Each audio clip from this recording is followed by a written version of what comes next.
Gloire, puissance, élévation te soit rendue, Seigneur. Béni sois-tu, Père, pour cette grâce particulière. Dieu de gloire, Dieu de bonté, Dieu d'amour, viens nous enseigner, Seigneur.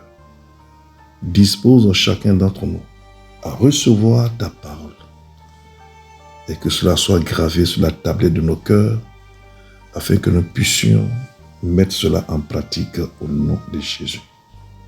Merci, Seigneur, pour ta parole. Bien-aimés en Christ, nous allons prendre nos Bibles et nous allons lire deux passages bibliques dans Actes des Apôtres. Donc, on va prendre nos Bibles, on va lire dans Acte 1, versets 5 à 8. Et après, nous allons lire Acte 2, versets 1 à 13. Je lis la parole de Dieu avec respect et considération dans Acte 1, à partir du verset 5 jusqu'au verset 8. Car Jean a baptisé d'eau, mais vous, dans peu de jours, vous serez baptisés du Saint-Esprit. Alors, les apôtres réunis lui demandèrent, « Seigneur, est-ce en ce temps que tu rétabliras le royaume d'Israël ?» Il leur répondit, « Ce n'est pas à vous de connaître les temps ou les moments que le Père a fixés de sa propre volonté. Mais vous recevrez une puissance, le Saint-Esprit, survenant sur vous, et vous serez mes témoins à Jérusalem, dans toute la Judée, dans la Samarie, jusqu'aux extrémités de la terre, au nom de Jésus. » Maintenant, nous allons lire Acte 2, versets 1 à 13.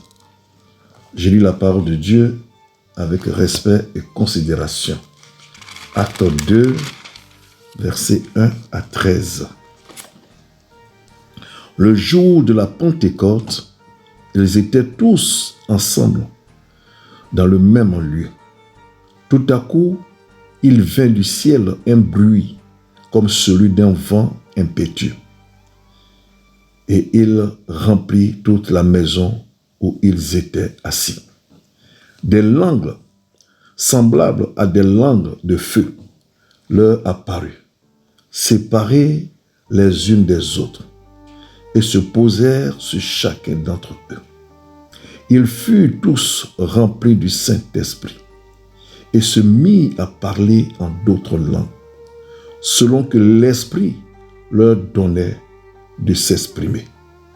Or, il y avait en ce jour à Jérusalem des Juifs, hommes pieux de toutes les nations qui sont sous le ciel. Au bruit qui eut lieu, la multitude accourut, et elle fut confondue parce que chacun les attendait parler dans sa propre langue. Ils étaient tous dans l'étonnement et la surprise. Ils se disaient les uns aux autres, « Voilà, ces gens qui parlent, ne sont-ils pas des Galiléens?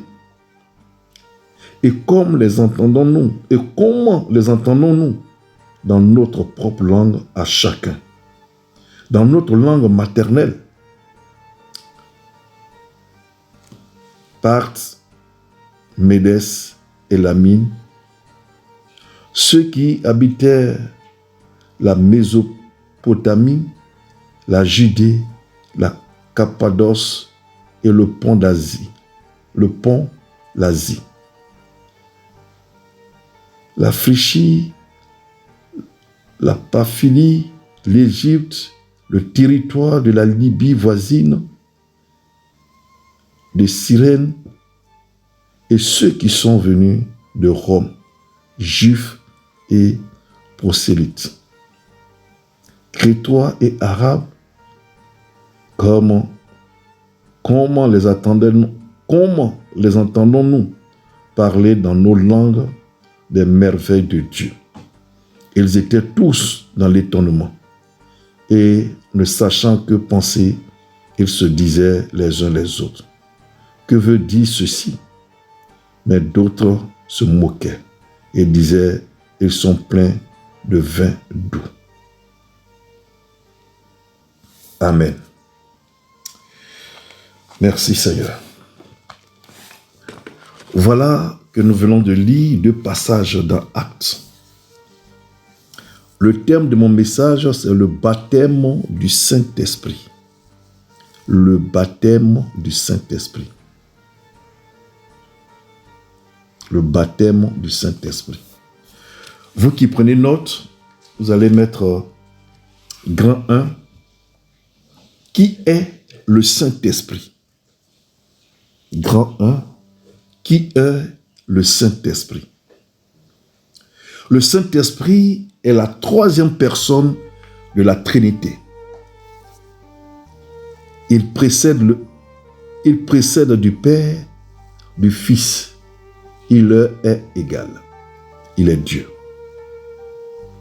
Donc le Saint-Esprit précède du Père, du Fils, et il leur est égal. Donc, il est Dieu. Donc, le Saint-Esprit est Dieu. Parce qu'on dit Dieu le Père, le Fils et le Saint-Esprit. C'est la même personne, c'est le Seigneur Jésus, c'est Dieu lui-même. 2 Corinthiens 13, verset 13. Il est celui qui exécute avec efficacité la volonté de Dieu. C'est Christ sous la forme purement spirituelle qui agit dans le chrétien lorsque Christ a quitté le monde. Il a reçu une mission bien déterminée. Donc quand le Seigneur a quitté la terre, il a laissé venir le Saint-Esprit. C'est pour cela qu'il a dit qu'il est bon pour vous que je m'en aille, afin que celui qui va vous baptiser de feu de puissance puisse venir, le Saint-Esprit. Donc le Saint-Esprit a reçu une mission bien particulière, bien déterminée. Il est la source de la connaissance et le guide de l'Église à travers les âges.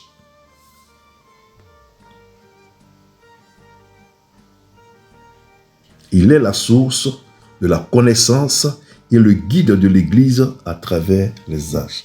Donc le Saint-Esprit qui guide l'Église de Dieu sur terre, les assemblées.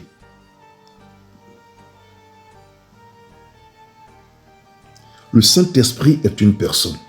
Il écoute, il parle, il intercède et convainc le chrétien qu'il appartient à Dieu. C'est le Saint-Esprit qui nous convainc que nous appartenons au Seigneur, à Dieu.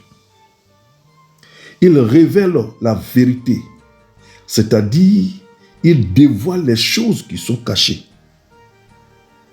Le Saint-Esprit nous révèle les choses cachées. Il convainc le monde de péché.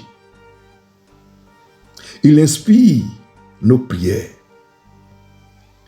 Il nous prépare pour le ciel. Nous, les serviteurs et servants de Dieu, nous ne sommes rien sans le Saint-Esprit. Parce que c'est le Saint-Esprit qui travaille au travers de nous. C'est le Saint-Esprit qui se manifeste. C'est le Saint-Esprit qui se glorifie. C'est le Saint-Esprit qui opère les miracles. Donc quand souvent j'entends les gens disent que l'homme de Dieu, là, bien la servante de l'homme de Dieu est fort, hein? Frère, tu n'es pas fort. C'est Dieu, c'est le Saint-Esprit. C'est de l'orgueil. On dit la servante de Dieu est forte, hein? C'est de l'orgueil. Vous qui acceptez ce genre de choses, vous vous détournez de la voie du Seigneur. C'est de l'orgueil. C'est-à-dire que vous prenez la gloire de Dieu. Donc c'est le Saint-Esprit qui travaille au travers des serviteurs et servants de Dieu que le Seigneur a élus et établis pour sa gloire, pour faire son œuvre sur terre. C'est le Saint-Esprit qui travaille au travers de nous. Grand 2. Qu'est-ce que le baptême du Saint-Esprit? Qu'est-ce que le baptême du Saint-Esprit? Le baptême du Saint-Esprit a été promis dans Joël. Quand on lisait Joël 2, verset 28. Aussi Matthieu 3, verset 11. Même dans Acte 1 qu'on vient de lire, versets 5 à 8. Donc c'est cette promesse-là qui s'est réalisée pour la première fois dans Acte 2, versets 1 à 13 que nous venons de lire aussi. Donc on dit qu'une personne est baptisée du Saint-Esprit lorsqu'elle reçoit le Saint-Esprit en elle pour réagir comme Jésus. Donc, lorsque quelqu'un est baptisé du Saint-Esprit, il reçoit le Saint-Esprit en lui pour réagir comme le Seigneur Jésus. Donc, c'est une onction particulière reçue par la grâce à un moment donné de la vie chrétienne. Le Saint-Esprit est une onction particulière reçue par grâce à un moment donné de la vie chrétienne. Donc, à un moment donné de notre vie chrétienne, Dieu nous fait grâce pour nous baptiser de son Esprit, le Saint-Esprit. Dieu nous fait grâce pour nous baptiser du Saint-Esprit.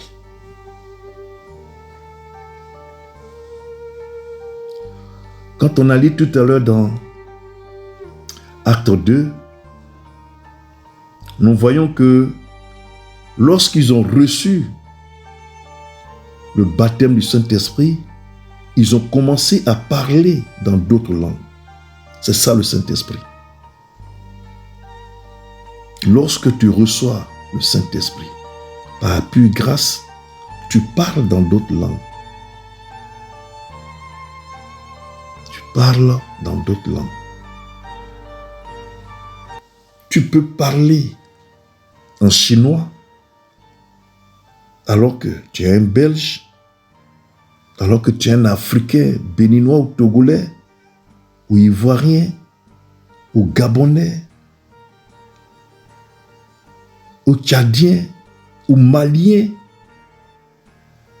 Mais tu peux parler en chinois.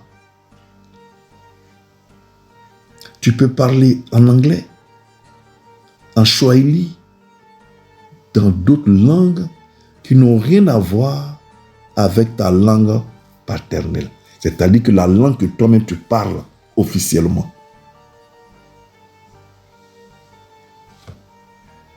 Quand tu reçois le baptême du Saint-Esprit, c'est ça. Tu parles dans de différentes langues qui n'ont rien à voir avec ta langue maternelle. Troisièmement, comment être baptisé du Saint-Esprit?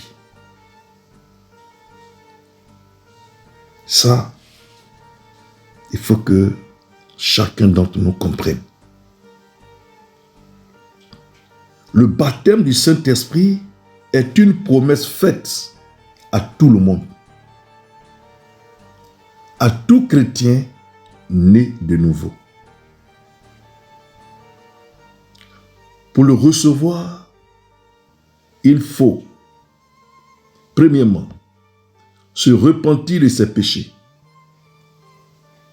Acte 2, versets 37 à 38. Il faut se repentir. Je l'ai dit une fois que la repentance est différente de la confession. le Seigneur nous demande de nous repentir sincèrement de nos péchés.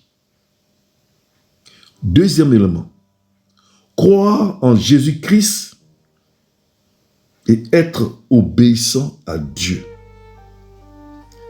Il faut croire en Dieu, au Seigneur Jésus-Christ, et être obéissant à Dieu. Être obéissant à Dieu, c'est la crainte de Dieu. Avoir la crainte de Dieu. Parce que quand tu as la crainte de Dieu, c'est que tu es obéissant à Dieu. Tu peux obéir à la parole de Dieu. Tu peux obéir aux instructions du Seigneur Jésus-Christ. Éphésiens 1, verset 13, Acte 11, verset 15 à 17. Troisièmement, demandez cela dans la prière avec persévérance. Donc, il faut demander le baptême du Saint-Esprit dans la prière avec persévérance. Donc, c'est une grâce particulière que Dieu nous fait en nous baptisant de son esprit qui nous permet de parler dans d'autres langues que notre langue maternelle. Donc quand Dieu te fait grâce à un moment donné dans ta marche chrétienne, dans ta relation avec Dieu, il décide à un moment donné de te faire grâce. C'est-à-dire c'est quelque chose que tu ne mérites pas qu'il te donne. Donc tu reçois le baptême du Saint-Esprit à un moment donné de ta relation avec Dieu. Mais pour que cela te soit accordé, il faut te repentir sincèrement. Marcher dans la crainte de Dieu. Être intègre. Marcher dans la sanctification. Rempli d'amour et de compassion. Et Dieu fait grâce. Il dépose son esprit sur toi. Et tu commences à parler en d'autres langues. Il y a des gens qui ont reçu le baptême du Saint-Esprit sous la douche. D'autres pendant les moments de prière à la maison. D'autres en louant le Seigneur. Tout cela dépend des conditions dans lesquelles tu te trouves et Dieu te fait grâce selon ta disponibilité. Et lorsque toi-même tu aspires à cela, tu peux demander à Dieu de te faire grâce. Et là, tu fais cela dans la prière avec persévérance. Dans la prière avec persévérance. Tu peux même accompagner de cela dans un moment de jeûne. On ne peut pas se lever comme ça. Et puis, comme le disent certains hommes de Dieu, on t'apprend à prier en langue. C'est archi faux. Fuyez ces églises. Sortez de ces églises où les hommes de Dieu disent on te donne des cours pour le parler en langue ou bien on t'apprend à prier en langue, à parler en langue. C'est archi faux. Il faut sortir de ces églises. Parce que ça se demande à Dieu. Dans la prière. Mais un homme de Dieu ne peut pas te dire, répète, dis, oh, ah, ripapapa, ripopopo. C'est du n'importe quoi. Aujourd'hui, tout le monde parle dans les églises. Ça prie en langue. Quand vous entendez des hommes de Dieu qui vous disent en plein culte, lèvez-vous, que tout le monde prie en langue. Mais comment est-ce qu'on peut demander à tout le monde de prier en langue?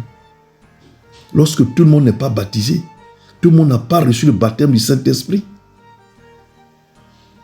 Mais quand des gens qui n'ont pas reçu le baptême du Saint-Esprit et que vous leur demandez tous de se lever en plein culte, de prier en langue, mais quelqu'un qui n'a pas reçu le baptême du Saint-Esprit, il va faire quoi?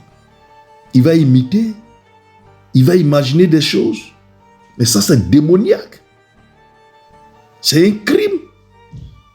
C'est un péché. Donc des gens qui sont possédés par des esprits impurs sont assis dans l'église. Ils n'ont même pas été ils n'ont même pas été délivrés. Ils n'ont même pas reçu le baptême d'eau. Et puis un coup comme ça, on leur demande de prier en langue, ils sont dans l'église. Et puis ils sont ripapapa, ropopapa, ripibibi, c'est du n'importe quoi. De la cacophonie dans les églises. C'est insulter mon Dieu, le Seigneur Jésus-Christ. Je suis désolé. Comment pouvez-vous demander à des gens, toute une église, de se lever, des fidèles de se lever et de commencer à prier en langue? Est-ce que le Saint-Esprit, le Seigneur vous a dit qu'il leur a fait grâce à tous ceux qui sont là? Est-ce qu'ils ont reçu le baptême d'eau d'abord, avant de parler du baptême du Saint-Esprit? Parce que les deux vont ensemble. Quand tu reçois, tu passes par le baptême d'eau et que tu es conforme, tu marches dans la crainte de Dieu, tu reçois le baptême du Saint-Esprit. Ça ne dure pas. Quand ça commence à durer, toi-même, tu commences à demander à Dieu de te baptiser du Saint-Esprit par la prière. Tu dois prier, persévérer. Tu peux même prendre des moments de jeûne. Seigneur, baptise-moi du Saint-Esprit. Je veux recevoir le Saint-Esprit. Je veux recevoir l'Esprit de Dieu sur moi. Saint-Esprit de Dieu, descends sur moi. Descends sur moi. Fais-moi grâce, Seigneur. Fais-moi grâce, Seigneur. Je veux recevoir ton Esprit. Je veux parler en langue. Seigneur, baptise-moi de ton Esprit. C'est ça qu'on demande. On ne dit pas quelqu'un répète après moi. Dis oh, ah, ripopopo, ripipipi, papa, papa, prododododo, jamais de la vie. Tout homme de Dieu ou tout servant de Dieu qui vous fait ça, c'est un sataniste. Un homme de Dieu qui demande à toute l'assemblée de se lever, de prier en langue. Mais les démons vont se manifester aussi. Les démons vont se manifester. On suppose que je viens pour la première fois dans ton église, dans ton assemblée. Je n'ai même pas reçu le baptême d'eau. Je ne suis jamais allé dans une église. Pour la première fois, je mets les pieds dans une église. Et puis, je m'assois. À un moment donné, le pasteur ou bien, je ne sais pas qui, dit bon, allez, on va se lever dans la présence du Seigneur. Nous allons prier en langue. Il ne sait même pas ce qu'il savait dire. Et puis les autres sont là. Et moi aussi, je vais répéter. Moi qui ne connais même pas le Seigneur, je vais répéter. Je vais imaginer des choses, puis commencer à dire des choses. Mais c'est les esprits impurs qui vont m'utiliser. C'est les démons qui vont parler au travers de moi. Que Dieu nous aide à comprendre ce que dit l'Esprit de Dieu. Donc, lorsque tu ne reçois pas par grâce le baptême du Saint-Esprit, toi, ta personne même, tu peux demander au Seigneur de te baptiser. Et ça, c'est dans la prière. Jeune prière. Mais il faut persévérer. Il faut persévérer. Il faut persévérer. Je disais une fois dans la prédication sur le baptême d'eau que quand je devais être baptisé d'eau, les membres de ma promotion, pendant une semaine, on se retrouvait à l'église à partir de 18h30. On était dans une salle avec les pasteurs. Il dit prier, demander au Seigneur. On faisait d'abord la repentance. On pouvait prendre 1h30 de repentance. On est couché à plat ventre. Personne ne s'occupe de son ami, de sa soeur, de son frère en Christ. On fait repentance. 1h30 de fois de repentance. Ils sont sur nous. Parlez à Dieu. Demandez au Saint-Esprit de vous révéler ce que vous avez oublié. Et puis dès que vous vous rappelez net, c'est que c'est le Seigneur qui vous a rappelé que cela est mauvais, que vous avez péché contre lui. Et puis vous déclarez, Seigneur, j'ai péché contre toi, j'ai fait telle chose à telle époque, Seigneur, pardonne-moi. On faisait des repentances pendant 1h30. Une fois qu'on a fini, il nous dit, bon, mettez-vous en genoux, ou asseyez-vous, ou bien mettez-vous debout, prenez la position que vous voulez, mais commencez à demander au Seigneur de vous baptiser du Saint-Esprit, de son esprit.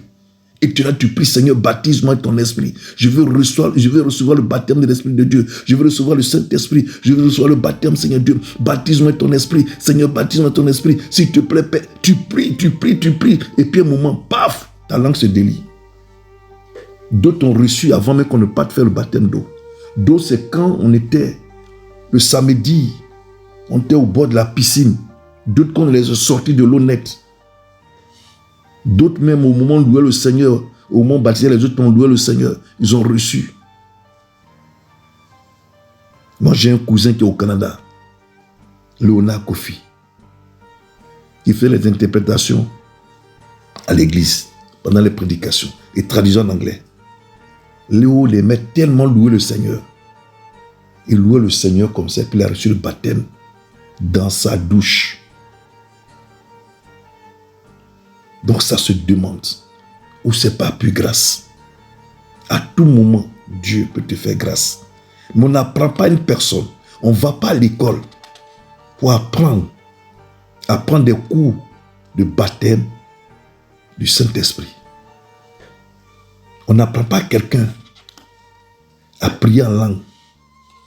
Ce n'est pas possible. Amen.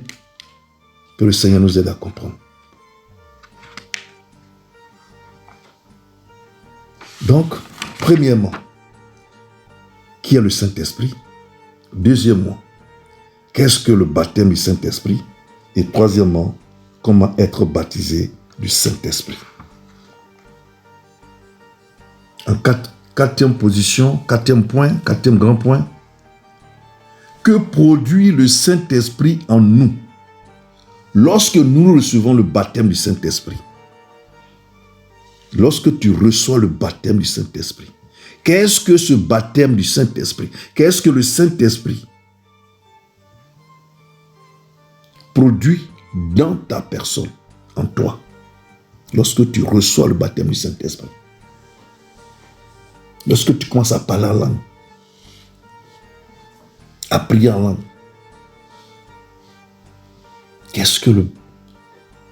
que produit le Saint-Esprit en nous? Lorsqu'on reçoit le baptême du Saint-Esprit.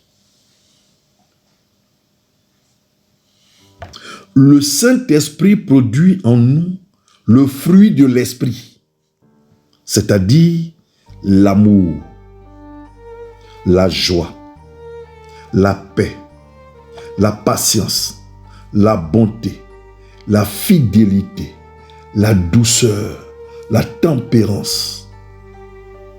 Galates 5, 22. Ce fruit pleinement développé en nous est le caractère du Christ, de Jésus. Ouais. C'est le caractère de Jésus se manifestant dans la vie de tout chrétien habité du Saint-Esprit. Donc quand tu es habité du Saint-Esprit, tout ce que je viens de citer te caractérise. Tu as ce caractère d'amour, de joie, de paix, de patience, de bonté, de fidélité, de douceur, de tempérance. Voilà le fruit de l'esprit.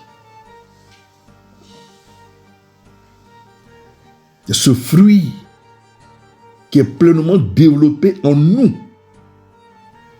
qui est le caractère de Jésus, qui se manifeste dans la vie de tout chrétien qui est habité du Saint-Esprit. Quand tu as reçu l'Esprit de Dieu, voilà comment tu te comportes. Voilà ton caractère que je viens de citer. Donc, le Saint-Esprit nous amène à réagir comme Jésus dans notre milieu.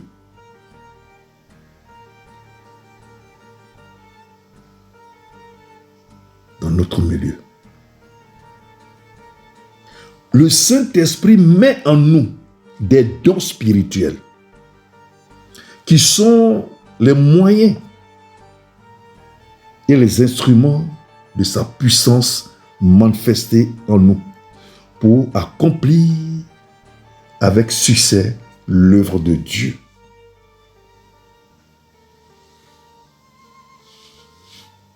Corinthiens 12, versets 9 à 11. À savoir, les dons spirituels que le Saint-Esprit met en nous. Il y a la parole de connaissance. 1 Samuel 9, 20. Acte 5, verset 3. On a la parole de sagesse. 1 Roi 3, verset 16 à 28. Le discernement des esprits. Acte 16, verset 16 à 18. Le don de foi. On ne dit pas le don de la foi, on dit le don de foi. 2 Rois 5, verset 8. Acte 27, verset 25. Le don des guérisons. Le don des miracles. Le don de parler en d'autres langues. Le don d'interprétation des langues et le don de prophétie. Ces 9 dons sont regroupés en 3 catégories. Je reviendrai dessus plus tard, les 9 dons, pour expliquer don par don ce que fait chaque don, le rôle de chaque don, que chaque serviteur de Dieu doit avoir pour l'accompagner dans son ministère. Donc, quand l'Esprit de Dieu est en nous, il produit le fruit de l'Esprit que j'ai cité, l'amour, la joie, la paix, la patience, la bonté, la tempérance, la fidélité, la douceur, toutes ces choses caractérisent le Seigneur Jésus-Christ. Donc, quand tu as l'Esprit de Dieu en toi, quand tu reçois le Saint-Esprit, voilà comment tu dois te comporter. Voilà ce qui t'habite. Ces différents éléments que je viens de citer t'habitent. Et cela doit se sentir dans tes faits et gestes, dans ta manière de vivre. Et le Saint-Esprit en nous, il met en nous les dons spirituels. Et ces 9 dons qui sont repartis en 3 groupes. Et je reviendrai dessus plus tard pour développer les dons spirituels, pour expliquer les dons spirituels. Parce que sont repartis en 3 grands groupes. Tu vois, il y a les dons de puissance, les dons de révélation et les dons d'inspiration. Voilà. Voilà les 3 grands groupes qui constituent les 9 dons. Donc les 9 dons sont regroupés en 3 groupes différents. Tu vois, les dons de puissance, les dons de révélation et les dons d'inspiration. Je viendrai dessus plus tard pour expliquer, donner un enseignement sur les 9 dons qui sont repartis en 3 groupes. Ce sont les 9 dons que j'ai cités tout à l'heure. La parole de connaissance, la parole de sagesse, le discernement des esprits, le don de foi, le don des guérisons, le don des miracles, le don de parler en d'autres langues, le don d'interprétation des langues et le don de prophétie. Je reviendrai dessus plus tard dans un autre message. Donc, bien-aimés en Christ, voici ce que c'est que le baptême du Saint-Esprit. Le baptême du Saint-Esprit, on n'apprend pas une personne à parler à langue, comme certains hommes de Dieu le font croire. On ne va pas à l'école pour apprendre à parler à langue. C'est faux. C'est archi faux. C'est une grâce particulière. Et le plus souvent, quand tu passes par le baptême d'eau, si Dieu, dans son amour infini, peut te faire grâce le même jour, dans la même semaine, dans le même mois ou dans les mois qui suivent. Ou tout comme toi-même, en tant que chrétien, demander à Dieu de te baptiser de son esprit, que tu veux recevoir le baptême du Saint-Esprit. Mais c'est dans la prière et la persévérance. Il faut insister, il faut persévérer. Tu peux même prendre des moments de jeûne. Mais un homme de Dieu ne peut pas permettre dire à un fidèle ou à une fidèle, voilà comment il faut répéter après moi. Dis oh, dis ripapapa, ripopopo. Non, non et non et non. Et un homme de Dieu ne peut pas demander à toute une assemblée de prier en langue. Ce n'est pas possible. Ça ne se fait pas. Parce que les personnes qui sont là, dans l'assemblée, même si elles sont 10 personnes, 20 personnes, 50 personnes, 100 personnes dans l'assemblée, les 100 personnes ne peuvent pas recevoir le baptême du Saint-Esprit. Ce n'est pas possible. Parce que sur 100 personnes, tu ne peux pas me dire que les 100 personnes sont passées par le baptême d'eau. Alors que le baptême d'eau et le baptême du Saint-Esprit vont ensemble. Ils vont ensemble. Oh, je sais qu'aujourd'hui, il y a beaucoup d'assemblées sur cette terre où il n'y a pas de gens qui sont baptisés d'eau par immersion. Mais ils sont assis dans les églises. D'autres même prennent la Sainte Seine. Ce qui est grave. Oui. Que Dieu nous aide à comprendre. Que sa grâce soit sur vous. Que son nom soit élevé. Que son nom soit glorifié. Alors, frères et sœurs, que Dieu vous bénisse. Et que ce message soit gravé sur la tablette de vos cœurs, afin que chacun puisse mettre en pratique. Vous qui avez pris note, je pense qu'il faut encore prendre le temps de repasser un moment pour relire les passages bibliques, réécouter ce message et vous laisser conduire par l'Esprit de Dieu. Le Seigneur va vous parler encore d'autres. Il va encore vous révéler certaines choses si vous êtes disposé comme un enfant pour réécouter ce message. Que Dieu vous bénisse, que sa grâce soit sur vous.